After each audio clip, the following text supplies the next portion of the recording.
The Schoolism Winter Sale is here. Save over 30% on a one-year subscription until January 12th.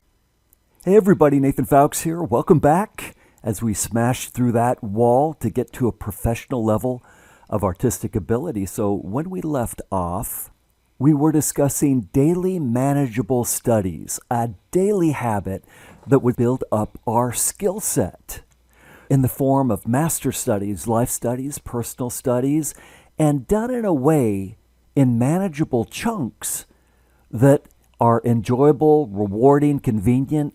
So it's a habit we come back to over and over rather than let excuses get in our way. So on the chart of the things we have to understand and have a mastery of, we've been talking color. So let's continue with that. And I want to bring you all the way forward to the Legend of Puss in Boots, because all of that practice has to lead to something. And so one of our projects at DreamWorks was the Legend of Puss in Boots. And often during the production process, well, we would have animatic frames like this. And these frames had to be given story and purpose through the design of color and of light. And so for this image, the purpose, well, there's so much going on here. But all of those things, all of the textures, all the other characters, all of the chaos, frankly, happening in there has to be subordinated. This is a moment that's all about Puss in Boots. And let me show you a study very much like all of those practice studies, something like this. Very simple, but very specific and very direct. It's finding that color harmony and that contrast, that sense of purpose that will take all of this stuff and let it bring the immediate story to our audience. So on the basis of quick sketches like this, developing up to something more finished, that would give us the finished frames. And you see how we went from that animatic design of color and light all the way up to final frame based on those ideas. And it was that day-by-day practice, those artistic calisthenics that strengthened those muscles and prepared me for opportunities like this one. So let me show you more artwork from the show. Development artwork, styling of color and light with some rendering to find these storytelling moments. And I want you to know how they have a very specific quality of purpose, of emphasis, meaning some lesser important elements are strongly subordinated and more important elements are brought out to you, to the immediacy of the audience. I'll just roll through these for you, let you take a look. All development art. And this one, the characters are a blast. Our character designer was Patrick Mattei. And I got to paint this scene.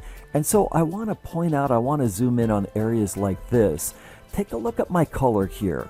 Remember that James Reynolds stuff that we looked at last time? Those sparkly side-by-side colors that help bring each other to life, to bring that kind of sparkly vibrance that gave a little extra to a painting? Here they are. They've brought their way all the way forward into digital art and into the legend of Puss in Boots. Okay, so we take all those scenes and we put them together in the form of a color script, and I'll have more on that for you later. Now, this is a huge topic, and this is just a 45-minute talk when you add all of the segments together. And so for more on color and light design and all of these elements that we're discussing, you know that my sponsor is schoolism.com, and that's where my courses are online. Self-study at your own pace, very affordable for you. They specifically, I focus my classes on these topics to be an expert at rendering, color, and composition through these classes and more. So check us out over there. And I don't want to just send you away without giving you some immediate tips. So here's what you can do right now, any one of you, no matter where you are in the learning curve, to quickly help develop your color sensibilities. I want to encourage you to do something like this. So here's the story behind these. We're back in the early 90s again, and I have graduated from art school, have made progress, but know that I still have so much more to learn. And I'd gotten far enough. I got a good art job. I was doing theme park show design, set styling, and it was a good job. But I knew that it was just meant to be one step on the ladder. So I would come home and working overtime, and it was really exhausting. And I just didn't have it in me sometimes, even to do some of the 30-minute, 20-minute studies that we've been talking about in this series. I literally didn't have it in me to do that. But I knew that if I let the habit slide, if I let it get away from me, that it might not come back. So I was determined to do something every day. I would sit down at my desk and I would open up that palette. That side palette you see over there to screen right, the one that I can just pop open, it's all ready to paint. I'd break that bad boy open. I would pick 3 colors that were different from each other and also white. And I would try and blend those 3 colors, just do different mixtures using 3 colors in white and try and put them together in a way that felt good. That simple. And some of them didn't feel so good, but I would try. And some of them, some interesting ideas came out of them. And this was quick and immediate and useful, and I ended up doing these by the hundreds. And if you've ever looked at a painting that I did and maybe you felt like the color had a harmonious quality, well, that came out of this process. So when digital came around, I kept doing it. I would just do these super quick studies, just little things to try and put some different colors together in an interesting way. I want to encourage you to try that, even without any color knowledge.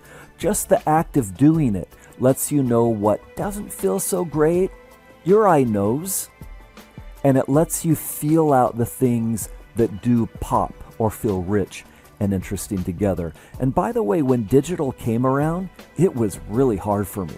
I had trained myself as a traditional painter, and I was good at that. And then all of a sudden, they put me on this little tablet. You know, back in the prehistoric days, it was a tablet, no pressure sensitivity, no custom brushes, and we had to paint like that. Frankly, I'll be honest with you, I hated it. I had worked so hard to get a delicate sensitivity with a brush stroke. You know, my trick was to get one brush stroke to do 3 different things, that kind of thing. And then all of a sudden, I'm not even touching the painting, I'm touching a separate tablet. Yikes. Well, you know, I saw the writing on the wall. I knew I had to get good at this new thing. So I did what I always did. I didn't have a lot of time, but I did quick practice studies. Master studies, you know, just meaning artists I admired, did studies of their work, just did little organizational things. And I did the same process, trying to put a variety of colors together in interesting ways so that they would feel interesting together. If I didn't have time to do one of these more elaborate studies. One of the things that was very difficult early on was getting a soft, organic kind of a quality before all of the options and custom brushes were developed. And so I would sketch digitally the view out of my office window, which was looking into Griffith Park, kind of an open, hill-laden park. And so I would take breaks and practice the same scene, but different times of day, and trying to capture that more natural, organic quality as well as the quality of light. Working the late hours as we did sometimes, and then the street lights would come on. I dated that, 9 p.m. I was there working late at 9 p.m., staring out the window. That's what I came up with. Okay, so that was my process that led from this Spirit Stallion of the Cimarron, which was one of our movies at DreamWorks, and it was painted 100% traditionally. And when we transitioned from that show, our next project was Sinbad Legend of the Seven Seas. And now, Sinbad, the scenes in it were to be painted digitally in Photoshop, as opposed to the acrylic we used in Spirit. But I was prepared. I'd been practicing, I'd been doing my studies, I was ready to go. So for instance, with this scene, hey, it took some color, it took some light, and it took some rendering. The things we've been talking about so far. There are no photo textures blended in here. It's all painted stroke for stroke. I still remember the director came by to take a peek at it, liked it, it got approved. You can see it in the movie. And I remember him cracking a joke about, oh yeah, you've had your power tools here really banging into this thing, because it was meant to be aged and feel like it had a quality that it had been there for hundreds, maybe even 1,000 years, in the mythological quality that we were going for here in this show. And the palace, again, painted digitally in Photoshop, here with the character in front. So when these artistic opportunities came up, I was prepared. And I was prepared because of doing this, and this, and this, and so on, and so forth, over and over, focusing my efforts here every single day.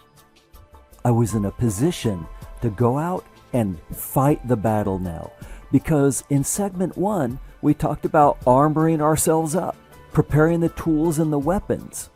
And now in 2 and 3, we've been talking about how to use those tools to win that battle, or at least to survive it, because we're prepared. I had the ability now to step forward and do the concepts, create the visual development color script for a feature animated movie for Puss in Boots. I was thrilled. I got to do scenes like this and paint character moments like this to set something up that we really hope that you enjoyed. So I guess go and watch Puss in Boots if it's not a movie that you've seen, but otherwise prepare and maintain the daily habits. And when we come back for the next segment, I'll tell you about an interesting phone call that I got from the Walt Disney Company. So I'll see you soon.